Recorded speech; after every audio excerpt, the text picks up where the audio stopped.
El cuerpo humano es una máquina maravillosa de precisión, casi nunca nos detenemos a pensar.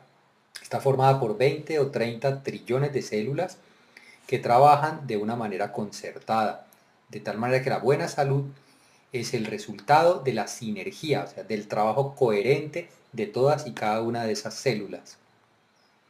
Como cualquier organismo viviente, cada una de nuestras células necesita agua, necesita nutrientes y necesita oxígeno.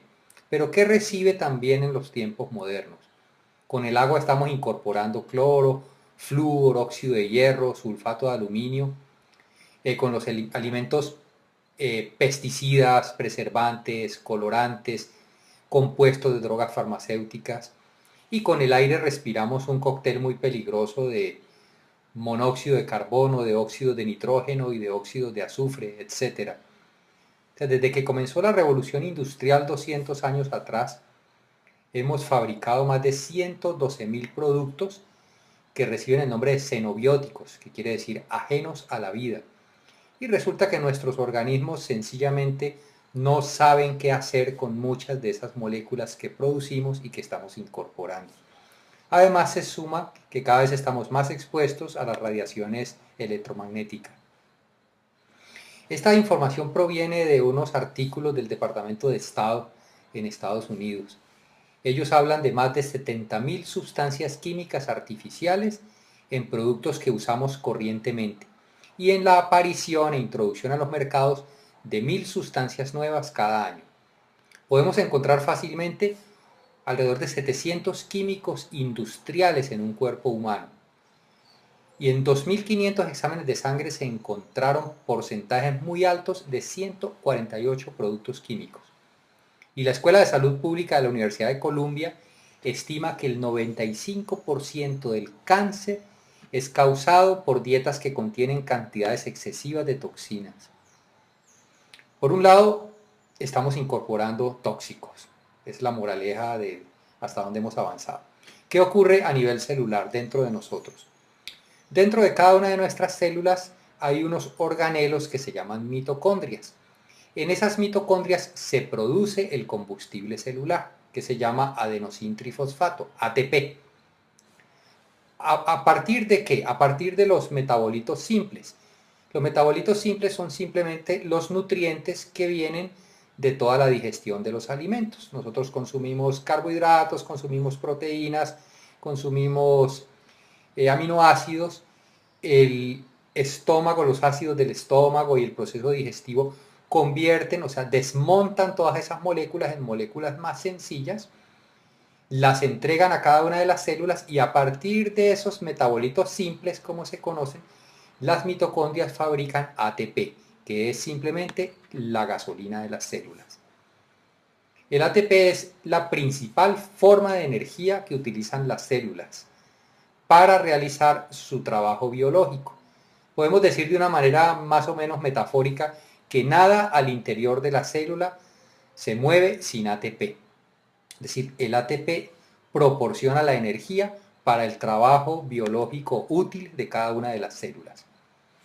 La molécula de ATP está formada por una base nitrogenada que se llama adenina, que está unida al carbono 1 de un azúcar que se llama ribosa, y ese azúcar que se llama ribosa en su carbono 5 enlaza tres grupos fosfatos de alta energía. ¿Qué nos interesa retener en nuestra mente en este momento? Que la molécula de ATP, que es la forma de energía utilizada por las células, contiene, entre otras cosas, un azúcar que se llama ribosa. La palabra ribosa es simplemente un acrónimo del Instituto Rockefeller de Bioquímica y la descubrió y la describió Phoebus Lejeune durante sus estudios sobre el ADN. ¿Qué pasa con la ribosa? En presencia de ribosa, o sea, si tenemos suficiente ribosa dentro de nuestras células, los depósitos de ATP se recargan muy rápidamente. La ribosa es una sustancia natural extremadamente segura. ¿Para qué es indispensable también la ribosa? Para la síntesis de los ácidos ribonucleicos. Recordemos en el colegio que veíamos que el RNA y el DNA o el ADN, el ácido ribonucleico y el ácido desoxirribonucleico. ¿De qué se encargan estos ácidos en el interior de las células? El ácido ribonucleico es el transmisor de la información. Las células necesitan comunicarse entre ellas. Por ejemplo, llegan los mensajes a través de las hormonas sobre hay que madurar sexualmente, le llegan a una niña, por decir un ejemplo, a los 14 años. Y hay todo un trabajo orquestado que empieza a ocurrir en su organismo para que tenga lugar la maduración de esa joven. Esos mensajeros de información son los ácidos ribonucleicos.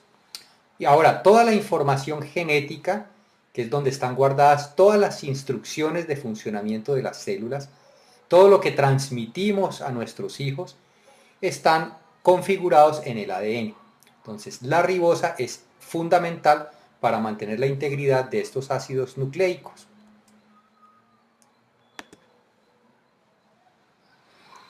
Ahora, en ese proceso de producir energía, las células convierten esos metabolitos simples en ATP y para eso necesitan oxígeno. Esa reacción química se llama oxidación. Durante la oxidación, algunos átomos del oxígeno que utilizamos, alrededor de un 5 o 7% de esos átomos, pierden un electrón y se tornan muy reactivos. Esos oxígenos tenían 8 electrones en su órbita externa, pierden uno, quedan con 7 electrones y se vuelven muy agresivos, con una capacidad muy grande de oxidar. Esos átomos de oxígeno reactivo necesitan robar un electrón para equilibrarse. Entonces, ¿qué empiezan a hacer alrededor? A causar daños. Estos átomos de oxígeno reactivo inicialmente reciben el nombre de radicales libres. Hay varias generaciones de radicales libres, cada vez más agresivas la una después de la otra. La primera generación de radicales libres se llama radical superóxido y son potencialmente peligrosos. ¿Por qué? Si no se neutralizan oportunamente, generan una reacción en cadena conocida como estrés oxidativo. El organismo tiene un balance muy delicado entre la oxidación y la reducción. En un proceso de oxidación, ¿qué ocurre? Una entidad química entrega electrones, o sea, pierde electrones. Esa entidad se oxida. La otra recibe electrones. Esa entidad se reduce. Ahora, el estrés oxidativo ocurre cuando la capacidad del organismo de neutralizar sus radicales libres es menor que la producción de esos radicales libres. Es decir, empiezan a ocurrir como pequeños fuegos dentro de la célula. Si esos fuegos no se apagan oportunamente, pues forman un incendio. El estrés oxidativo es el incendio que empieza a desbordarse dentro de nosotros mismos. Y ese estrés oxidativo puede dañar muchas moléculas de los lípidos, que son las grasas que cubren las membranas celulares, de las proteínas que hacen parte y de las proteínas que hacen parte del ADN. O sea, esos átomos de oxígeno reactivo que se conocen con el nombre de radicales libres y que empiezan a generar otros radicales libres más agresivos, le roban electrones a todas las estructuras del ADN y de las membranas celulares y empiezan a ocasionar daño en nuestro interior, daño celular. Este es un listado de especies reactivas de oxígeno y de especies de oxígeno y nitrógeno reactivas, es decir, de radicales libres, que arrancan como radicales superóxidos y van evolucionando hacia formas químicas cada vez más agresivas, cada vez capaces de causar daños más contundentes dentro de nuestras células. Leíamos que cada día nuestras células soportan el ataque de 10.000 a 1.000.000 de radicales libres. ¿Qué ocurre, por ejemplo, con un deportista? Un deportista de alto rendimiento o una persona que haga ejercicio intensamente en algún momento está utilizando 10 o 15 veces más moléculas de oxígeno. Entonces está produciendo 10 o 15 veces más radicales libres. Los buzos, por ejemplo, los buzos están respirando aire a presión. Cuando están a 10 metros están utilizando aire a 2 atmósferas, cuando están a 20 metros a 3 atmósferas. Entonces están utilizando mucho más moléculas de oxígeno que si respiraran normalmente en la superficie. Entonces, al menos teóricamente, están produciendo mucho más radicales libres. Los montañistas tenemos una presión parcial de oxígeno mucho menor en las alturas, porque la presión atmosférica es menor. Hay un fenómeno fisiológico que ocurre cuando estamos subiendo la montaña. Se llama respuesta hiperventilatoria a la altitud. Es decir, respiramos más veces para tratar de mantener nuestra presión de oxígeno arterial en unos niveles razonables. Entonces empezamos a consumir muchas moléculas de oxígeno y por lo tanto a producir mucho más radicales libres. Entonces, ¿qué ocurre cuando se desborda esa producción de radicales libres? Cuando esa producción de radicales libres desborda la capacidad del organismo de neutralizarlos. Entramos en una fase de estrés oxidativo. ¿Y qué es el estrés oxidativo? El estrés oxidativo es el que dispara la inflamación. O sea, estrés oxidativo al final significa inflamación celular. Y muchas enfermedades comienzan como inflamación. Pensemos de dónde viene. Inflamación viene de la palabra latina flama, que significa fuego. La inflamación a nivel celular es como un fuego interior. Si esa inflamación no se neutraliza, no se apaga, sencillamente quema, destruye. ¿Qué ocurre cuando esa inflamación celular empieza a destruir las células y las células se ven obligadas a regenerarse una y otra vez y otra vez y otra vez? Resulta que dentro de las células, en la parte terminal de los cromosomas, existen unas estructuras que se llaman telómeros. Esos telómeros son los relojes que determinan el número de veces que cada célula puede replicarse, o sea, puede regenerarse. Entonces, cuando los radicales libres causan daños al ADN, empiezan a acelerar estos relojes biológicos. O sea, las células en su proceso de regenerarse una y otra vez aceleran lo que se llama la apoptosis celular, que es una muerte celular programada. Cada célula tiene un programa en el cual le permite replicarse, regenerarse un determinado número de veces, como las 7 vidas del gato, para poner un ejemplo. Esas 7 vidas del gato se pueden consumir de una manera muy acelerada si estamos experimentando estrés oxidativo una y otra vez. O pueden simplemente gastarse de una manera mesurada y en tal caso tenemos un envejecimiento progresivo y no un envejecimiento degenerativo. El estrés oxidativo acelera los procesos degenerativos asociados al envejecimiento. ¿Por qué? Porque empieza a dañar las células, a obligarlas a regenerarse rápidamente una y otra vez y otra vez. ¿Qué daños genera el estrés oxidativo dentro del organismo? Puede promover la formación de tumores porque causa daños al DNA donde está guardada la información genética. Puede activar los ácidos procarcinógenos y puede alterar todos los sistemas antioxidantes del organismo, los que utilizan la vitamina C, los que utilizan la vitamina E. Hay ciertas emociones que también pueden desencadenar estrés oxidativo. Todos hemos experimentado cómo nos desgasta una angustia, cómo una rabia nos deja incluso con el sistema inmune bajito. Nos enfermamos fácilmente después de experimentar estrés, después de experimentar angustia. Pero, digamos, hasta ahora hemos tenido un panorama de cómo nos intoxicamos desde afuera y cómo también nosotros mismos producimos una forma de contaminación interior que se llama radicales libres. La naturaleza es muy sabia y ella balancea las cosas.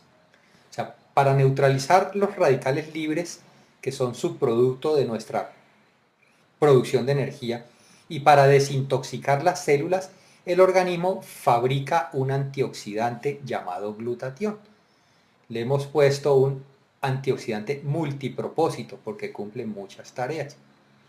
El glutatión fue descubierto en 1888 por un científico francés, de Raifaide. Sin embargo, nosotros no habíamos oído hablar de glutatión.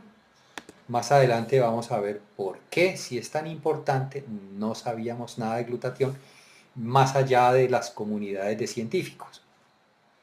El glutatión está formado por 3 aminoácidos: glicina, glutamina y cisteína. O sea, el glutatión se produce dentro de cada una de nuestras células. De esos 3 aminoácidos, glicina, glutamina y cisteína, la cisteína es escasa y es rara en los alimentos. ¿Qué hace el glutatión? El glutatión tiene la habilidad de entregar un electrón de hidrógeno y neutralizar muchas formas de radicales libres, sin convertirse él a su vez en un radical libre. Recuerden que hablábamos de esos oxígenos reactivos que han perdido un electrón y necesitan recuperarlo. La molécula de glutatión le entrega un electrón de hidrógeno y equilibra nuevamente esos oxígenos reactivos o esas otras formas de radicales libres. Pero a su vez, él no se convierte en un radical libre por perder ese electrón, porque inmediatamente se junta con otra molécula de glutatión, forma disulfuro de glutatión y mediante una reacción química que se llama, por el uso de una enzima que se llama glutatión reductasa, recupera otra vez su forma de glutatión reducido. Hay una medida de inflamación celular que es una ecuación, es la glutatión oxidado contra glutatión reducido. Si es más alto los niveles de glutatión oxidado, el organismo está experimentando un estrés oxidativo bastante intenso. ¿Qué sabemos sobre glutatión? Les contaba que no habíamos oído hablar de glutatión la mayoría de nosotros, pero sí habíamos oído hablar sobre vitamina C, sobre vitamina E. Por eso me sorprendió tanto cuando empecé a consultar la literatura biomédica. Hay una página en internet que se llama PubMed, donde se reseñan todos los artículos que producen los distintos grupos de investigación alrededor del mundo.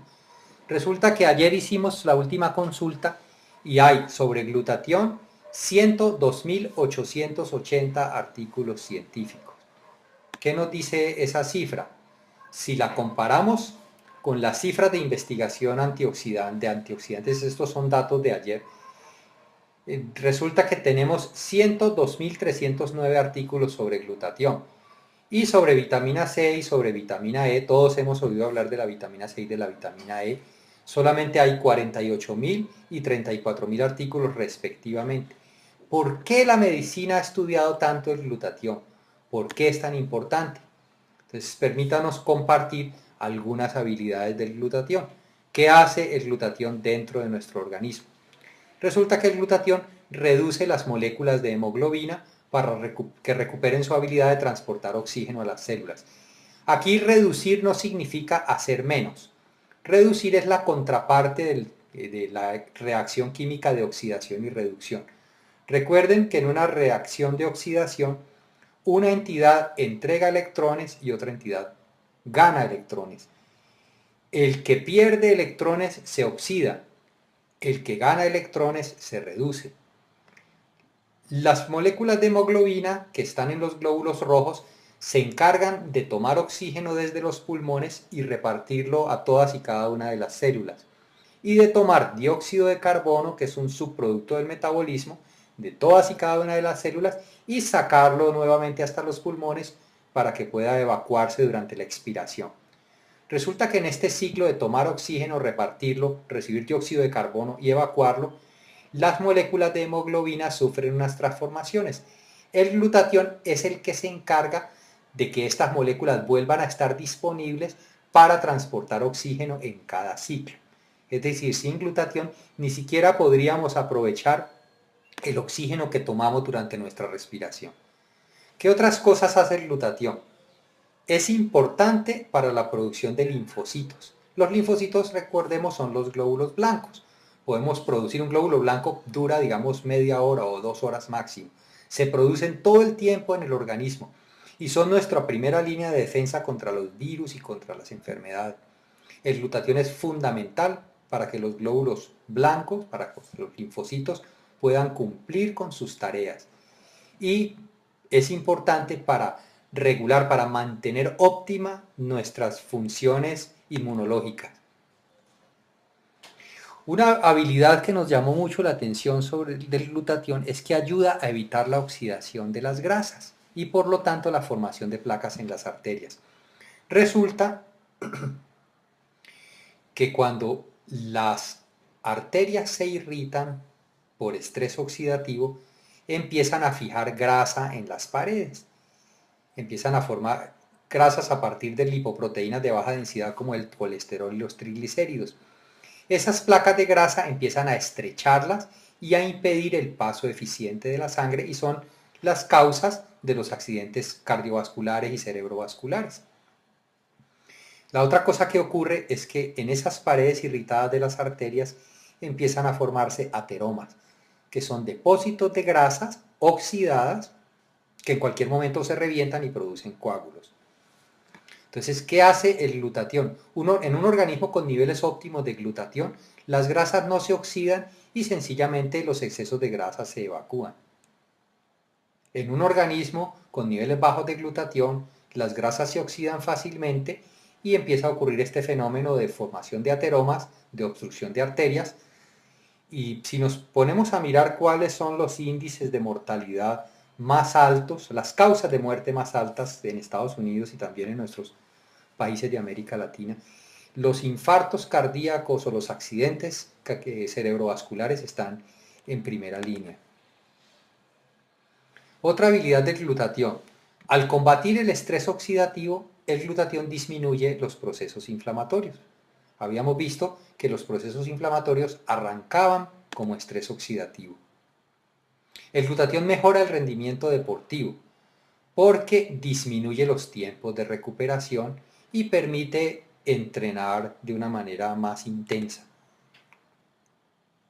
El glutatión también combate la formación de ácidos carcinogénicos, retarda la formación de tumores y suaviza los efectos de la quimioterapia y de la radioterapia. El glutatión también ayuda a disolver la mucosidad y disminuye la inflamación de las vías aéreas en enfermedades obstructivas crónicas como el asma o como la bronquitis. El glutatión también ayuda a neutralizar los radicales libres que son producidos por la combustión del tabaco, por el humo del tabaco, y contribuye a desintoxicar fumadores. El glutatión desacelera los procesos de envejecimiento porque simplemente disminuye el estrés oxidativo y de esa manera puede contribuir a mejorar muchos signos y síntomas de algunas enfermedades neurodegenerativas propias de la vejez como Alzheimer, Parkinson y esclerosis múltiple. El glutatión también desintoxica ciertas sobredosis de drogas y una gran variedad de solventes, pesticidas y herbicidas. Nos llamó mucho la atención encontrar, por ejemplo, que el acetaminofén, que es un químico que se utiliza corrientemente para los dolores, sea tan tóxico.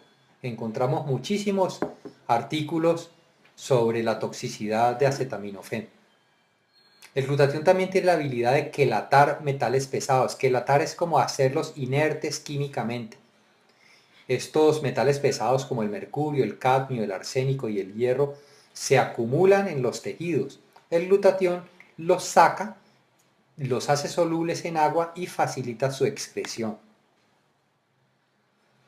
Ahora, con un suministro adecuado de glutatión, los investigadores que desarrollaron maneras eficaces de incrementar los niveles de glutatión encontraron mejor respuesta al estrés oxidativo inducido por el síndrome de inmunodeficiencia adquirida o SIDA. Con niveles elevados de glutatión también se restauran algunas funciones del hígado y se mejora la protección contra las complicaciones de la diabetes. El glutatión tiene la habilidad de contrarrestar los efectos dañinos de los acetaldehídos que son producidos por el metabolismo del alcohol y que son los que causan la mayoría de los daños a largo plazo. El glutatión ayuda a evitar el cansancio y el dolor muscular que son característicos del síndrome de fatiga crónica. El hígado, los pulmones, el corazón y el cristalino son los órganos donde más glutatión se produce, se almacena y se recicla. La buena salud del cristalino depende de tener buenos niveles de glutatión en el organismo. El glutatión también protege contra la inflamación por gastritis, úlceras estomacales, pancreatitis y procesos inflamatorios de los intestinos, incluyendo las colitis ulcerativas y una enfermedad autoinmune que es la enfermedad de Crohn. La buena salud durante el embarazo y el parto y la lactancia requiere también niveles muy altos de glutatión. Una habilidad muy interesante del glutatión es que contribuye a proteger los tejidos del cerebro, previniendo los daños por radicales libres. El glutatión se encarga de reciclar la vitamina E, que es la que tiene la habilidad de reducir la acidez del cerebro. Ahora, el cerebro es el órgano que más recibe el ataque de radicales libres porque es el que más consume oxígeno y por lo tanto el que más radicales libres produce. La mala noticia es que nosotros producimos, nuestro organismo, cada célula nuestra produce niveles óptimos de glutatión hasta que tenemos alrededor de 20 años. A partir de allí empezamos a producir cada vez menos glutatión, más o menos un 10 o 15% menos por década, un 1% menos por cada año. Mientras tanto, los niveles de estrés oxidativo suben. A medida que nuestros niveles de glutatión disminuyen, estamos más susceptibles al ataque por radicales libres y al ataque por los tóxicos que estamos incorporando cada día. Hay otros factores que contribuyen al agotamiento del glutatión,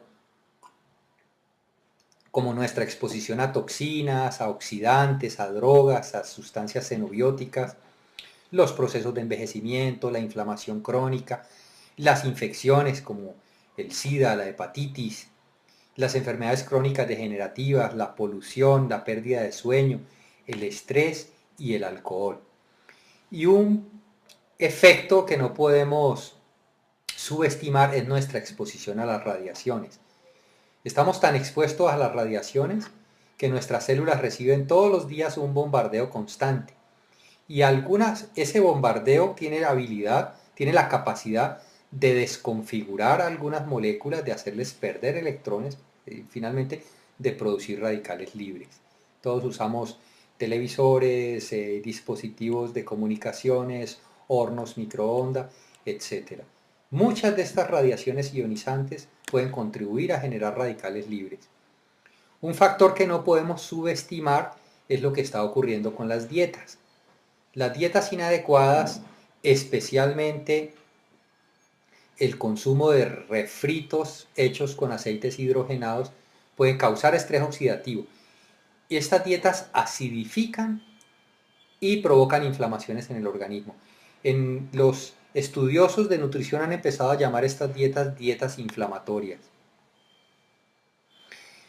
En resumen, hay más de 74 enfermedades asociadas a los bajos niveles de glutatión. Tenemos desde enfermedades cardiovasculares, pulmonares, neurológicas, oftalmológicas, inmunológicas, infecciosas, reumatológicas, oncológicas, dermatológicas. Si los niveles bajos de glutatión, esto está ampliamente documentado en la literatura médica.